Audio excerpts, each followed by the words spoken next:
What causes opioid addiction and why it is so tough to combat?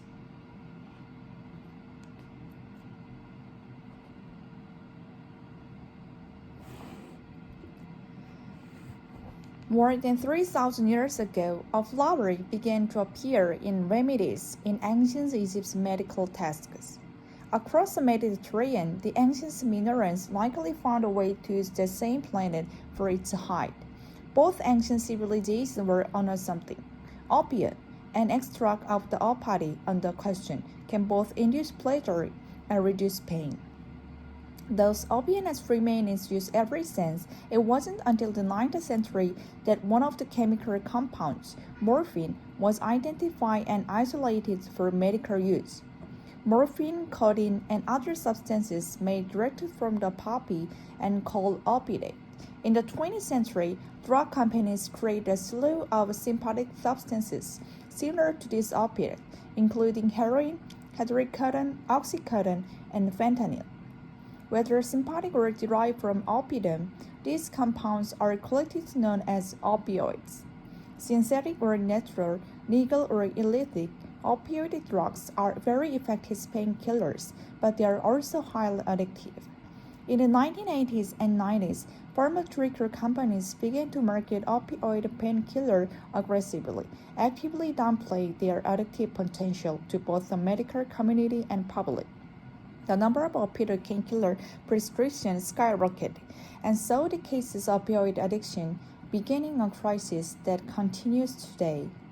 To understand why opioids are so addictive, it helps to treat how these drugs affect the human body from the first dose through repeat use to what happens when long-term use stops. Each of these drugs has a slight different chemistry, but all act on the body's opioid system by binding to the opioid receptors in the brain. The body's endorphins temper pain signals by binding these receptors, and opioid drugs bind much more strongly for longer. So opioid drugs can manage much more severe pain than endorphin can. Opioid receptors also influence everything from mood to normal body's functions. With these functions too, opioids binding strength and durability means their effects are more pronounced and widespread than those of the body's natural signaling molecules. When a drug binds to opioid receptor, it triggers the release of dopamine, which is linked to feeling of pleasure and may be responsible for the sense of euphoria that characterizes the opioid high. At the same time, opioids suppress the release of noradrenaline, which influences leg frequency, breathing, digestion, and blood pressure. A therapeutic dose decreases noradrenaline increases the side effect like constipation. At higher dose, opioid can decrease heart and breathing rates to dangerous levels, causing loss of consciousness and even death. Over time, the body starts to develop tolerance for opioids. It may decrease its number of opioid receptors, where the receptor may become less responsive. To experience the same release of dopamine and resulting mood effects as before, people have to take larger and larger doses, a cycle that leads to physical dependence and addiction. As people take more opioids to compensate for tolerance, noradrenaline levels become lower and lower, to a point that it impacts basically bodily functions. The body compensates by increasing its number of noradrenaline receptors. It can detect much slower amount of noradrenaline. This increased sensitivity to noradrenaline allows the body continues functioning normally. In fact, it becomes dependent on opioids to maintain the new balance. When someone who is physically dependent on opioids stops taking them abruptly, that balance is disrupted. Noradrenaline level can increase within a day of ceasing opioid use, but the body takes much longer to get rid of all extra noradrenaline receptors it made. That means there is a period of time that the body is too sensitive to noradrenaline. This oversensitivity causes the drug symptoms, increasing muscle ache, stomach pains, fever, and vomiting. Though temporary, opioid withdrawal can be incredibly debilitating. In serious cases, someone in withdrawal can be violently ill for days or even weeks.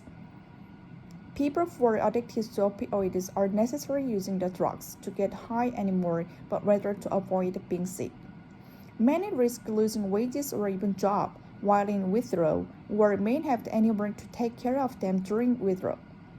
If someone goes back to use opioids later, it can be a particularly high rate for overdose, because what would have been a standard dose where the tolerance was high can be lived. Since 1980s, accidental deaths from opioid overdose have grown exponentially in the United States, and opioid addiction have also exploded around the world. While opioid painkiller prescriptions are becoming more closely regulated, cases of overdose and addiction are still increasing, especially among younger people. Many of these addictions were middle-aged people who became addicted to painkiller they have prescribed or received from friends and family members with a prescription. Today, young people are often introduced to prescription opioid drugs in those ways. But move on to heroin. Elastic sensory opioids that are cheaper and easier to come by. Beyond tighter regulation of opioid painkiller, what can do to reverse the growing rates of addiction and overdose? A drug called naloxone is currently our best stance against overdose. Naloxone binds to opioid receptors but doesn't activate them. It blocks other opioids from binding to receptors and even knocks the receptors to reverse an overdose. Opioid addiction is rarely a stand-alone illness. Frequently, people with opioid dependence are also starting with a mental health condition. There are both inpatient and outpatient programs that combine medication, health service, and psychotherapy. But many of these programs are very expensive, and more affordable options can have long waiting lists. They also often require complete detoxification from opioids before beginning treatment. Both withdrawal periods and month-long stay in a facility can be impossible for people who risk losing job and housing in that time frame. Opioid maintenance programs aim to address some of these obstacles and eliminate opioid abuse using a combination of medication and behavioral therapy.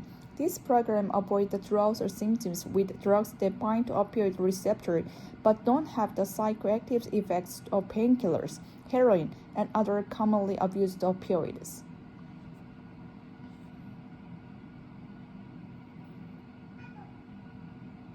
Methadone and buprenorphine are the primary opioid maintenance drugs available today, but doctors need a special waiver to prescribe them, even though no specific training or certification is required to prescribe opioid painkillers. Buprenorphine can be a source care, but is even a growing black market for it. There's still a long way to go with combating opioid addiction, but there are great resources from the sense of the treatment options.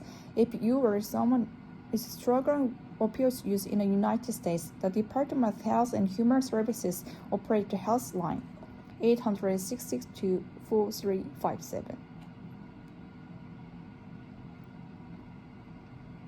One more.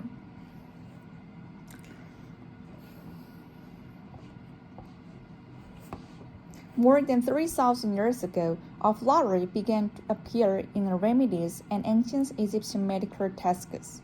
Across the Mediterranean, the ancient Minoans likely found a way to use the same planet for its high.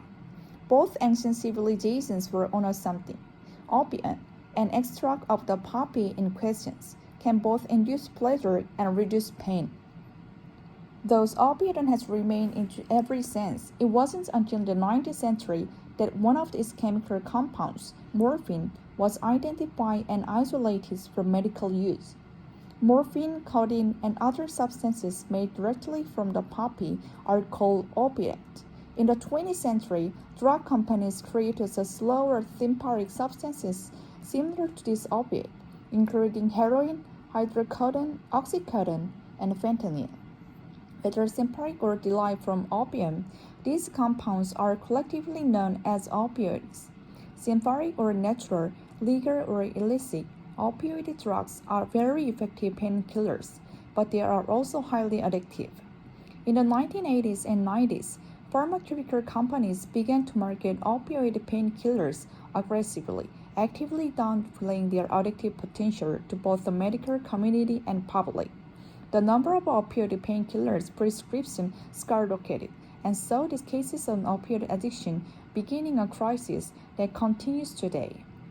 To understand why opioids are so addictive, it helps to trace how these drugs affect the human body from the first dose through to a repeat use to what happens when long-term use to stop. Each of these drugs has a slightly different chemically, but all the action body's opioid system by binding the opioid receptor in the brain. The body's endorphin temper pain signals by binding these receptors, and opioid drugs are much more stronger for longer. So opioid drugs can image much more severe pain than endorphins can. Opioid receptors also influence everything from mood to normal body functions. With these functions too, opioids binding strength and durability mean their effects more pronounced and widespread than those of a body's natural signaling molecules. When a drug binds an opioid receptor, it triggers the release of dopamine, which is linked to feeling of pleasure and may be responsible for sensitive or euphoria that characterize an opioid high. At the same time, opioids suppress the release of noradrenaline, which influences the weakly spreading digest and blood pressure. A therapy dose decreases noradrenaline enough to cause a side effect like constipation. A higher dose of opioid can decrease heart and breathing rate to dangerous level, causing loss of consciousness and even death.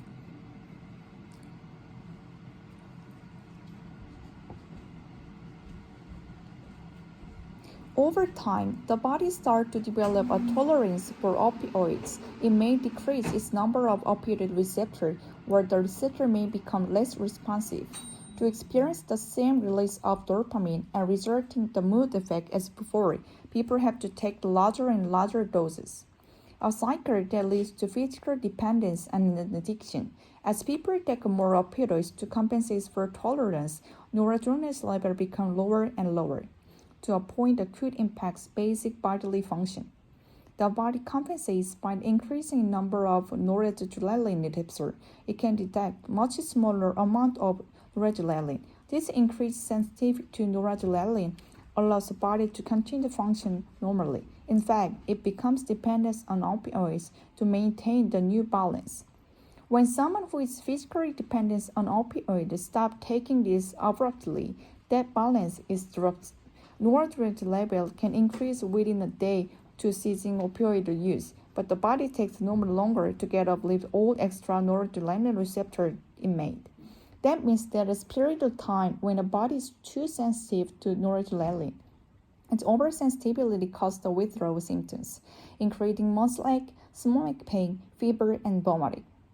Though temporary, opioid withdrawal can be incredibly debilitating. In serious cases, someone in withdrawal can be violently ill for days or even weeks.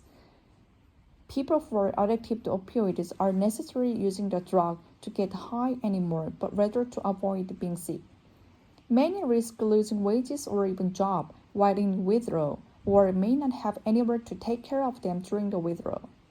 If someone goes back to use opioids later, they can be a particularly higher risk for overdose, become what would be the standard dose whether their tolerance was high can now be legal. Since 1980s, accidental deaths from opioid overdose have grown exponentially in the United States, and opioid addiction have also exploded around the world. While opioid painkiller prescriptions are becoming more closely regularly, cases of overdose and addiction are still increasing, especially among younger people. Many of these early cases of addiction were middle-aged people who became addicted to painkillers they can prescribe or receive from friends and family members with prescription. Today, young people are often introduced to prescription opioid drugs in those ways, but move on to heroin or illicit synthetic opioids that are cheaper and easier to combine. Beyond tighter regulation of opioid and painkiller, what can do to reverse the growing rates of addiction and overdose? A drug called naloxone is currently our best defense against overdose. Naloxone binds to opioid receptors but doesn't activate them. It blocks other opioids from binding to receptors and even knocks the receptor to reverse an overdose. Opioid addiction is rarely a standalone illness. Frequently, people with opioid dependence are also struggling with a mental health condition. There are both inpatient and outpatient programs that combine medication, health services, and psychotherapy. Many of these programs are very expensive, and the more affordable options can have the long waiting lists. They also often require the complete detoxification from opioids before beginning treatment. Both withdrawal period and common month-long stay in a facility can be impossible for people who risk losing job and housing in that time frame. Opioid maintenance programs aim to address some of these obstacles and eliminate opioid abuse using a combination of medication and behavioral therapy. This program avoids withdrawal symptoms with drugs that bind opioid receptor but don't have the psychoactive effects of painkillers, heroin, and other commonly abused opioids. Methadone and buprenorphine are the primary opioid maintenance drugs available today, but doctors need special waiver to prescribe them, even though no specific training or certification is required to prescribe opioid painkillers. Buprenorphine can be also scarce. There is even a growing black market for it. There is still a long way to go with combating opioid addiction, but there are great resources to make sense of treatment options. If you or someone you know is struggling with opioid use in the United States, the Department of Health and Human Services operates help. This video is talking about opioid addiction and how it is very dangerous. Actually, its way starts from for a long time ago, Mediterranean people, and then this medication came from some planet, so people tried to make the similar opioid classes medication like the fentanyl, condone. Yes, then this medication have the ability to release the pain and then improve pleasure. So it can use for someone who suffer from very severe illness like the cancer to release their pain.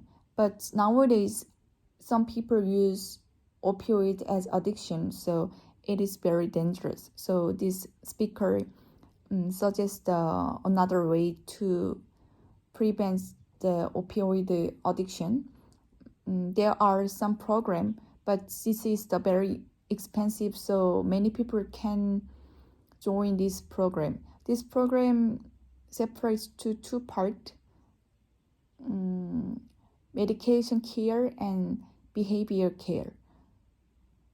And so far, we need to find a way to overcome opioid addiction, especially for younger people who are addicted to